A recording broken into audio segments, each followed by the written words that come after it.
ৰাজ্যৰ সৈন্যগণ মই সেনাপতি দ্ৰোণাচাৰ্যই কৌৰৱৰ বিজয়ৰ অৰ্থে চক্ৰবেহু নিৰ্মাণ কৰিবলৈ সিদ্ধান্ত লৈছে।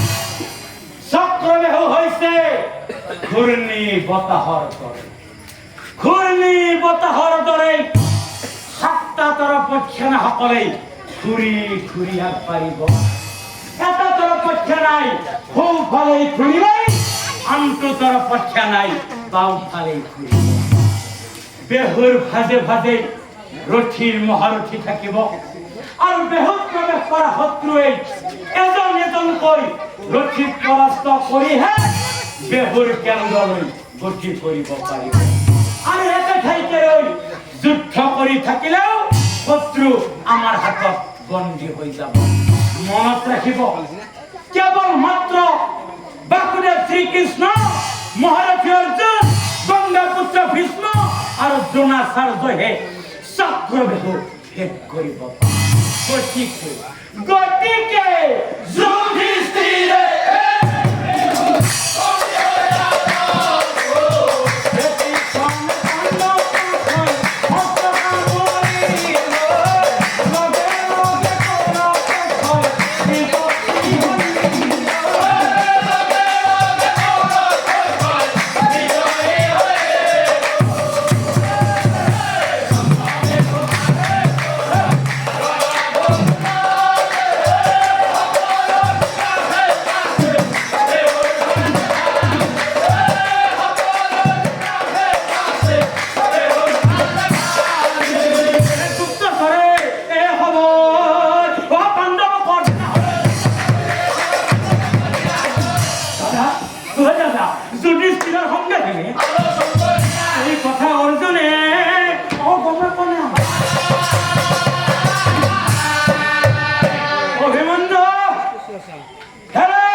মই যুদ্ধলৈ যাব লাগিব।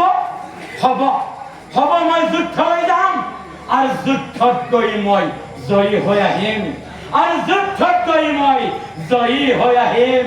অ মা, আশীৰ্বাদ কৰা, মই যাতে যুদ্ধত গৈ জয়ী হৈ আহিব পাৰো। অ মা, প্ৰণাম প্ৰণাম মা, প্ৰণাম। অ মাতৃ, প্ৰণাম কৰি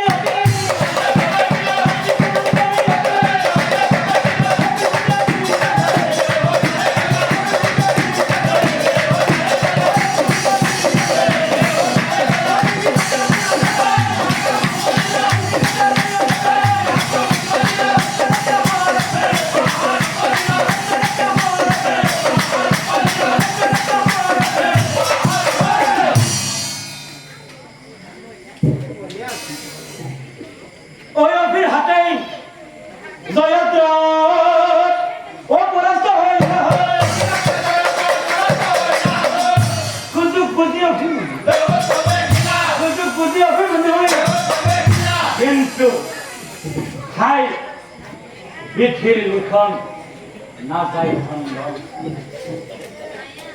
বিধিৰ লিখন নাযায় খণ্ডন। এদিনাখন জয়দ্ৰথে দ্ৰৌপদীক হৰণ কৰিবলৈ চেষ্টা কৰোঁতেই ভীমসেনে জয়দ্ৰথৰ মূৰৰ চুৰি ঘূৰাই প্ৰতিশোধ লৈছে। আৰু জয়দ্ৰথে ভীমসেনক পৰাস্ত কৰিবৰ কাৰণে মহাদেৱ স্তুতি কৰি মাত্ৰ এদিনৰ কাৰণে বৰ লাভ কৰিছে এ মহাদেৱৰ আশীৰ্বাদ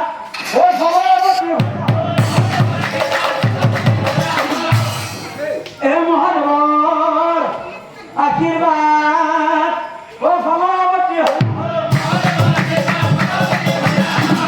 জয়দ্ৰথৰ হাতে আৰু আনফালে চক্ৰবেহুৰ ভিতৰত অকলশৰে যুঁজি আছে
কিন্তু একেলগে একে সময়তে অভিমন্যু আক্রমণ করার পিছনে অভিমন্যুই মহাপরাক্রমে যুদ্ধ করে দুর্যোধন দুঃশাসন শকুনি শল্য আর কৃতবর্মার পুত্র সমূহ শিরচ্ছেদ করে কর্ম আর অশ্বত্থামার দলে মহারথী অভিমন্যুর আক্রমণত তিনিবাৰকৈ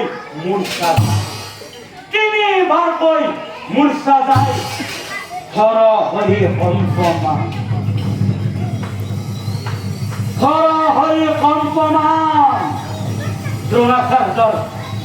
দ্ৰোণাচাৰ্যৰ মুখেৰে উচ্চাৰিত হৈ এয়া দেখোন দ্বিতীয় অৰ্জুন ও কাণ্ড দেখি দুৰ্যোধনে ও বিস্ময় মানিলা মহাপুজা শব্দ ৰাখি যুদ্ধ নীতি মানি যাবি ও বঠিল তেনেহলে অন্যায়ভাৱে যুদ্ধ